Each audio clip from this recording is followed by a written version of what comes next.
времето.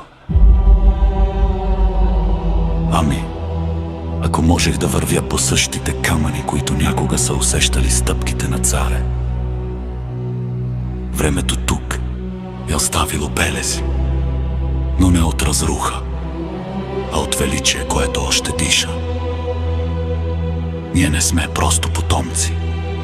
Ние сме наследници на една невидима сила, която чака да бъде събудена.